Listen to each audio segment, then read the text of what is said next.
വിശുദ്ധ റമദാൻ വ്രതാരംഭത്തിന് ഇനി അധിക ദിവസത്തെ കാത്തിരിപ്പില്ല. 10-35 ദിവസം മാത്രം അകലെയാണ് റമദാൻ വ്രതാരംഭം എന്നാണ് ഇതുമായി ബന്ധപ്പെട്ട റിപ്പോർട്ടുകൾ പറയുന്നത്.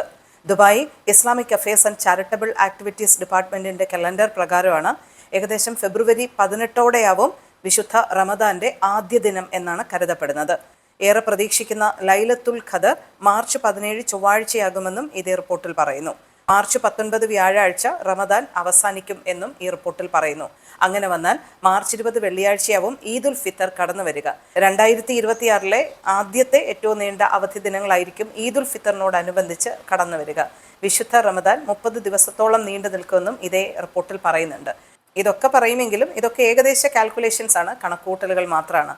വിശുദ്ധ റമദാന്റെ തീയതികൾ കൃത്യമായി പറയുവാൻ ചന്ദ്രപ്പിറവിയെ അധികരിച്ച് മാത്രമേ കഴിയുകയുള്ളൂ. അതുവരെ നാം കാത്തിരിക്കേണ്ടതായി വരും. എന്തായാലും അധികം അകലെയല്ല വിശുദ്ധ റമദാനുമായി ബന്ധപ്പെട്ട വ്രത നാളുകൾ എന്നാണ് Dubai Islamic affairs and charitable activities ഡിപ്പാർട്ട്മെന്റിന്റെ കണക്കുകൂട്ടലുകൾ.